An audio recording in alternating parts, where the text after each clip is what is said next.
సాయంత్రం బీజేపీ కార్యాలయంలో సంబరాలు జరగబోతున్నాయి. ఈ సంబరాలకు ప్రధాని మోదీ, అమిత్ షా హాజరు కాబోతున్నారు. ఇక ఢిల్లీ సీఎం రేస్ లో ప్రముఖంగా పర్వేష్ వర్మ పేరు వినిపిస్తోంది. న్యూఢిల్లీలో కేజ్రీవాల్ ను పర్వేష్ వర్మ ఓడించారు. కేజ్రీవాల్ పై 3182 ఓట్ల తేడాతో పర్వేష్ గెలిచారు. మాజీ సీఎం సాహిబ్ సింగ్ వర్మ కుమారుడే ఈ పర్వేష్ వర్మ.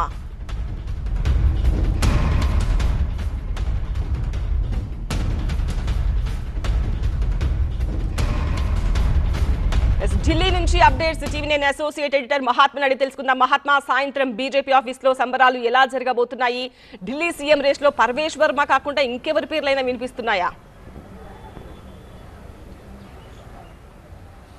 ముందుగా సంబరాల విషయానికి వస్తే రిజల్ట్స్ వస్తున్నప్పటి నుంచి బీజేపీ ఢిల్లీ ఆఫీస్లో అలాగే హెడ్ క్వార్టర్స్లో కూడా ఇటు డప్పు వాయిద్యాలతోటి లేకపోతే రంగులు జల్లుకుంటూ ఇలా సెలబ్రేషన్స్ అయితే జరుపుకుంటూనే ఉన్నారు. కాకపోతే అగ్రనేతలు ఈ సెలబ్రేషన్స్లో పార్టిసిపేట్ చేయడం అన్నది మనం ఇక్కడ గమనించాలి. సాయంత్రం 5:30 గంటలకు ప్రధానమంత్రి Narendra Modi BJP head quarters చేరుకుంటారు అన్నది ఇప్పటిదాకా అందుతున్న సమాచారం. ఓఎస్ఎస్ ఫర్టిలిటీలో ఇక్కడ ప్రతి అడుగులో ఎక్స్పీరియన్స్ డాక్టర్స్ ఉంటారు. In the good hands of science. Mummy daddy అవ్వాలంటే ఓఎస్ఎస్ కి కాల్ చేయండి. చేరుకున్న వెంటనే కార్యకర్తల్ని, పార్టీ వర్కర్స్ని ఉద్దేశించి ఆయన ప్రసంగిస్తారు.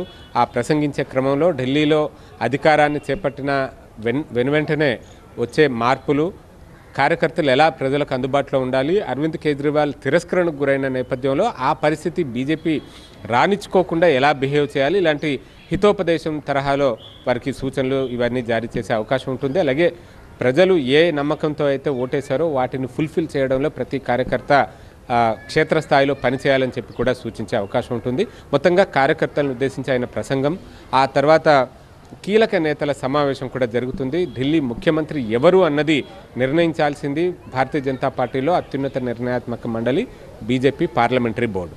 ఆ పార్లమెంటరీ బోర్డు ఎప్పుడు సమావేశం అవుతుంది ఏంటి అన్నది చూడాలి. మరి సాయంత్రం ప్రధాని హెడ్ క్వార్టర్స్కి చేరుకుంటున్నారు కాబట్టి పనిలో పనిగా పార్లమెంటరీ బోర్డును కూడా సమావేశపరిచి అక్కడే అప్పటికప్పుడే నిర్ణయం తీసుకుంటారా, లేదా కొంత సమయం వేచి చూసి ఆ తర్వాత నిర్ణయం తీసుకుంటారా అన్నది మనం గమనించాలి. మొత్తంగా ఈ సీఎం రేస్లో అనేక మంది పేర్లు వినిపిస్తున్నాయి. ముఖ్యంగా న్యూఢిల్లీ కాన్స్టిట్యున్సీలో అరవింద్ కేజ్రీవాల్ని ఓడించి అతన్ని మట్టి కరిపించిన బీజేపీ అభ్యర్థి పర్వేష్ వర్మ పేరు ప్రధానంగా వినిపిస్తోంది. ఆయన తండ్రి సాహిబ్ సింగ్ వర్మ గతంలో ఢిల్లీ ముఖ్యమంత్రిగా కూడా పనిచేశారు. సో ఇదంతా ఆయనకు కొంత వెయిటేజ్ని ఇస్తున్నాయని చెప్పవచ్చు ఆయన క్రెడెన్షియల్స్కి.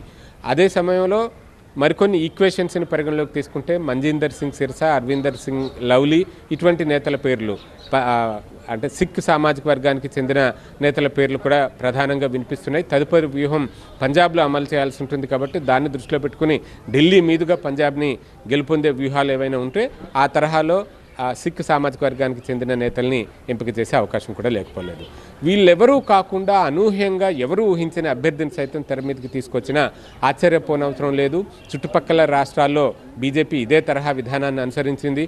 ఉదాహరణకు పక్కనే ఉన్న రాజస్థాన్లో గమనిస్తే వసుంధరా రాజే వంటి హేమాహేమీలు సుదీర్ఘకాలం పాటు పనిచేసిన ముఖ్యమంత్రులుగా పనిచేసిన నేతలు ఉండగా అక్కడ భజన్లాల్ శర్మ అనే మొదటిసారి ఎమ్మెల్యే అయిన వ్యక్తిని తీసుకుని వచ్చి ముఖ్యమంత్రిని చేశారు. అలాగే మధ్యప్రదేశ్లో శివరాజ్ సింగ్ చౌహాన్ సుదీర్ఘకాలం పాటు ఆ రాష్ట్రానికి ముఖ్యమంత్రిగా సేవలు అందించినప్పటికీ ఆయన్ను కేంద్రానికి తీసుకొచ్చారు తప్పితే అక్కడ ముఖ్యమంత్రిగా మరొకసారి అవకాశం ఇవ్వకుండా మోహన్ యాదవ్ని చేశారు.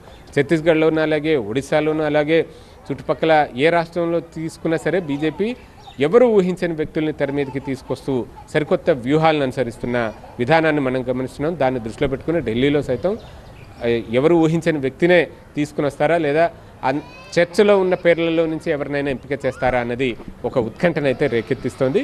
ప్రస్తుతానికి దీని మీద విస్తృతంగా చర్చ అయితే జరుగుతుంది. కానీ అధికారికంగా బీజేపీ పార్లమెంటరీ బోర్డు సమావేశమైన తర్వాతనే ఒక నిర్ణయం తీసుకుంటారు. రైట్ మహాత్మా.